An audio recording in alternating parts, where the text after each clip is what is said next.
ওরে ভাই, সবাই চায় নিজের রুমটাকে একটু ঝকমকে ঝকমকে করতে। আমিও তার ব্যতিক্রম নাই, সেই জন্য তো রুমের ফার্নিচারগুলো কয়েকদিন আগে চেঞ্জ করলাম। ভাবলাম শুধু ফার্নিচার চেঞ্জ করলে তো হবে না, বালিশ, তোশক, লেপ কেথা সবই চেঞ্জ করতে হবে। যেই বুদ্ধি সেই প্ল্যান, চলে আসলাম রাজশাহীর পদ্মা গ্যালারিতে পছন্দ করা সেই সুন্দর মনোরম বেডশিট এবং বালিশ নিতে। তো পছন্দ করলাম কোল বালিশ এবং মাথার বালিশ তিনটা নিয়ে সেখান থেকে আমরা রিক্সা নিয়ে বাসায় তাড়াহুড়া করে চলে আসলাম, কারণ দুপুর হয়ে গেছিলো, প্রচণ্ড ক্ষুধা লাগছিলো। এই তো চলে আসছি। তারপরে হচ্ছে তাড়াতাড়ি তাড়াতাড়ি সুন্দর করে আমার রুমটাকে সাজাতে হবে, সেই জন্য রেডি হয়ে গেলাম। আর যেহেতু খুব ক্ষুধা লাগছিলো সেই জন্য আমরা বাইরে তেহারি ঘরে তেহারি খেয়ে নিয়েছিলাম বন্ধু, সেটা আপনাদের এতক্ষণ বলা হয়নি। তারপরে রুমে এসে চেঞ্জ করে সুন্দর করে বসে গেলাম আমার রুমটাকে সাজাতে। তো আস্তে আস্তে করে কাগজগুলো কাটছিলাম, কত যে প্যাকেট করছে রে ভাই, আমার তো বিরক্ত লাগছিল।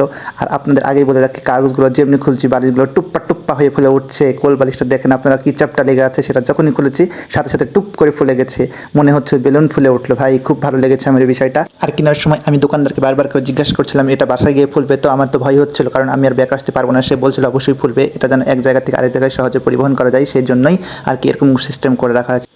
তারপর আমি আস্তে আস্তে করে প্যাকেট খুলছিলাম এবং বেডশিটটা বের করছিলাম। আমার বেডশিটটা কিন্তু 4 পিসের, কারণ কোল বালিশ নিয়েছি ভাইরে ভাই, ম্যাচিং করতে হবে, সৌন্দর্য এখন সবাই তো এখন শপই পছন্দ করে, আমি কেন তা করবো না সেটাই ভাবছিলাম। তাই জন্য তো সেগুলো নিয়ে আসছি এবং তাড়াহুড়া করে সেগুলো আর রেডি করতে শুরু করে দিয়েছি। তো আস্তে আস্তে বালিশগুলো আমি ভেবে ভরছিলাম, দেখেন একটার পর একটা, প্রথমে কোল বালিশ তারপরে মাথার বালিশ। আমার ভিডিওটা পুরো দেখবেন আর অবশ্যই জানাবেন আমার রুমটা কেমন হয়েছে এবং বেডশিট এবং বালিশগুলো কেমন হয়েছে। ভাই যখন ভরছিলাম তখন বালিশগুলো কিন্তু খুব সফট ছিল, ভাবলাম আগে দর্শনধারী তারপর গুণ বিচারী, এটা তো সবাই বলে, সেই জন্য আগে সব কিছু সুন্দর করতে হবে, তারপরে কেমন সেটা ব্যবহার করলে বোঝা যাবে। আমার ভিডিও দেখে একদল পাবলিক বলবে ভাই এসবগুলো আবার মানুষকে দেখানোর কি আছে, নিজের ঘর নিজের মতো করে রাখেন না। আরে ভাই যারা দেখবেন না তারা দেখে বলছে না তো আমার ভিডিওগুলো দেখেন, তারা স্কিপ করলেই তো হয়, তাতে আপনার কি যায় আসে বলেন। আমার ভিডিও আমি ছাড়বো, আপনারা দেখলে দেখবেন, না দেখলে না দেখবেন, তাতে আপনার কিছু বলার নেই। বালিশের কভার পরানো শেষ হওয়ার পরে আমি লাফ দিয়ে নিচে নেমেছিলাম এবং ভাবলাম যে এবার বেডশিটটা ফেলে দেখি এবং আমার বন্ধুদের সাথে শেয়ার করে আমার রুমের ফাইনাল লুকটা কেমন হয়েছে। বন্ধুরা তারা অবশ্যই আপনারা জানাবেন এবং আস্তে আস্তে করে আমি আপনাদেরকে দেখাচ্ছি কীভাবে সুন্দর করে আমার রুমটাকে সাজালাম। কিন্তু আমি একটা জিনিস চিন্তা করলাম, একটা রুম গোছানো খুবই কষ্টের আসলে।